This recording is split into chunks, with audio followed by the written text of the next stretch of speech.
മക്കളെ, ഇപ്പോൾ പലരും നമ്മുടെ അടുത്ത് ചോദിക്കുന്ന ഒരു കാര്യമാണ്, മിസ് എനിക്ക് ഫുൾ മാർക്ക് വേണം അല്ലെങ്കിൽ ഫുൾ A+ വേണം, അതിന് ഞാൻ ഒരു ദിവസം എത്ര നേരം ഇരുന്ന് പഠിക്കണം? അതിനുള്ളൊരു ഉത്തരവായിട്ടാണ് ഈ ഒരു വീഡിയോ ആയിട്ട് മിസ് വന്നിട്ടുള്ളത്. അപ്പോൾ നമുക്ക് നോക്കി നോക്കാം, ഫുൾ മാർക്ക് കിട്ടണമെന്നുണ്ടെങ്കിൽ അല്ലെങ്കിൽ ഫുൾ A+ കിട്ടണമെന്നുണ്ടെങ്കിൽ എത്ര നേരം ഇരുന്ന് പഠിക്കണം.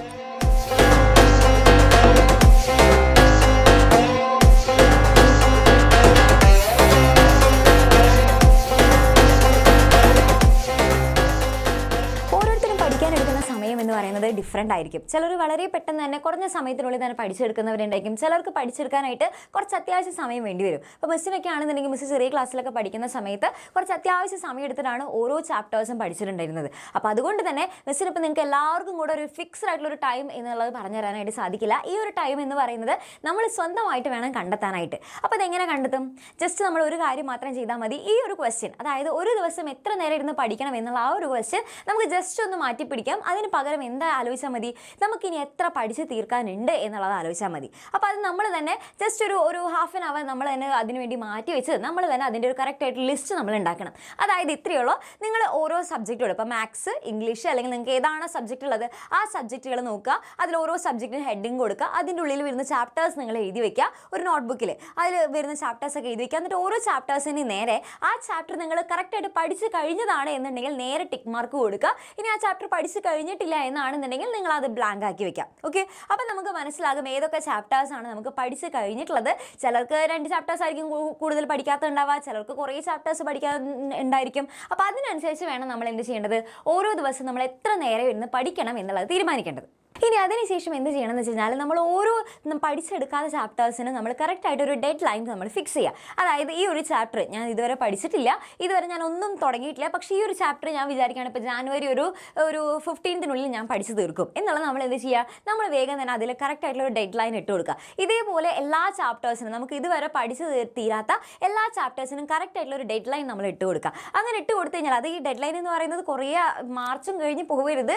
ഈ ഒരു ഫെബ്രുവരി പകുതിയോട് കൂടെ നമുക്ക് നിർത്തണം. ഓക്കെ, അതിൻ്റെ ഉള്ളിൽ വേണം നമ്മൾ ഈ ഡെഡ് ലൈൻ ഒക്കെ ഇടാനായിട്ട്. കാരണം ലാസ്റ്റ് നമുക്ക് റിവൈസ് ചെയ്യണം. പിന്നെ അതേപോലെ തന്നെ പിന്നെ നമ്മുടെ എക്സാംസ് ഒക്കെ വരികയാണ്. അപ്പോൾ അതുകൊണ്ട് തന്നെ ഫെബ്രുവരി ലാസ്റ്റിലേക്കൊന്നും പോകാൻ നിൽക്കേണ്ട, നമുക്ക് ഭയങ്കര ടൈറ്റ് സ്കെഡ്യൂളായി പോകും. അപ്പോൾ അതുകൊണ്ട് തന്നെ എന്ത് ചെയ്യുക? ഒരു ഫെബ്രുവരി പകുതി വരെയുള്ള ഡേറ്റ് വേണം നിങ്ങൾ ഇടാനായിട്ട്. അപ്പോൾ ഓരോ ചാപ്റ്റേഴ്സിനും നിങ്ങൾ ഇതുവരെ പഠിച്ചു തീരാത്ത ഓരോ ചാപ്റ്റേഴ്സിനും കറക്റ്റായിട്ട് എന്ത് ചെയ്യുക?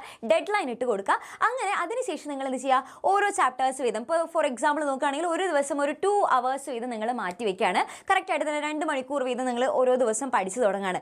അങ്ങനെ നിങ്ങൾ പഠിച്ച് തുടങ്ങിക്കഴിഞ്ഞാൽ നിങ്ങൾക്ക് ഒരു ഐഡിയ കിട്ടും. അതായത് ഒരു ജസ്റ്റ് നമ്മൾ തുടങ്ങി ഒരാഴ്ച ആകുമ്പോഴേക്കും നിങ്ങൾക്ക് മനസ്സിലാകും ഈ ഒരു ലെവലിൽ ഞാൻ ഒരു ദിവസം 2 മണിക്കൂർ വീതം പഠിച്ചു പോകുകയാണെന്നുണ്ടെങ്കിൽ എനിക്ക് ഇതുവരെയുള്ള കുറേ പെൻഡിങ് ആയിട്ടുള്ള ചാപ്റ്റേഴ്സും അല്ലെങ്കിൽ ഇതുവരെ പഠിക്കാത്ത ചാപ്റ്റേഴ്സൊക്കെ എനിക്ക് ഈ ഒരു ഞാൻ കൊടുത്തിട്ടുള്ള ഡെഡ് ലൈൻ്റെ ഉള്ളിൽ നമുക്ക് തീരുമോ എന്നുള്ളത് നമുക്ക് മനസ്സിലാകും. അപ്പോൾ അതേപോലെ ഇപ്പോൾ നിങ്ങൾ നോക്കി നോക്കുക, 2 hours വെച്ച് നിങ്ങൾക്ക് കറക്റ്റായിട്ട് പഠിച്ച് നോക്കുമ്പോൾ അല്ലെങ്കിൽ ഓരോ ദിവസം 2 മണിക്കൂർ വീതം പഠിച്ച് നോക്കുമ്പോൾ നിങ്ങൾക്ക് അത് കറക്റ്റായിട്ട് തീരും എന്നാണെന്നുണ്ടെങ്കിൽ ഓക്കെ, അപ്പോൾ നിങ്ങൾ അതേപോലെ തന്നെ കണ്ടിന്യൂ ചെയ്യുക. ഇനി 2 മണിക്കൂർ എടുത്തിട്ടും അത് പഠിച്ച് തീരില്ല എന്നാണ് നിങ്ങൾക്ക് തോന്നുന്നുണ്ടെങ്കിൽ എന്ത് ചെയ്യുക? ജസ്റ്റ് ഒന്ന് കൂട്ടുക. ഇപ്പോൾ 2 എന്നുള്ളത് 2.5 ആക്കുക, അല്ലെങ്കിൽ 2.5 എന്നുള്ളത് 3 ആക്കുക. അങ്ങനെ എന്ത് ചെയ്യുക? പതിയെ അത് കൂട്ടി വരാം. ഓക്കെ, അപ്പോൾ അങ്ങനെ കൂട്ടി വന്നു കഴിഞ്ഞാൽ, കാരണം നമ്മുടെ എക്സാം ടൈമാണ്, അപ്പോൾ കുറച്ചധികം സമയം നമ്മുടെ പഠിത്തത്തിന് വേണ്ടി മാറ്റി വെക്കണം എന്നുള്ളതാണ് മിസ്സിന് പറയാനുള്ളത്. കാരണം കുറച്ച് നാൾ കൂടിയല്ലേ കഷ്ടപ്പെടേണ്ട ആവശ്യമുള്ളൂ. അതും കൂടെ കഴിഞ്ഞ് കഴിഞ്ഞാൽ പിന്നെ നമുക്ക് വെക്കേഷനൊക്കെ എൻജോയ് ചെയ്യാമല്ലോ. അപ്പോൾ കുറച്ച് നാളെ എൻ്റെ കുട്ടികളെ കഷ്ടപ്പെടാൻ റെഡി ആണെന്നുണ്ടെങ്കിൽ നമുക്ക് അടിപൊളിയായിട്ട് ഏറ്റവും നല്ല മാർക്ക് തന്നെ സ്കോർ ചെയ്യാനായിട്ട് സാധിക്കും. അപ്പോൾ ഇതൊന്ന് നിങ്ങൾ ട്രൈ ചെയ്ത് നോക്കി നോക്കുക.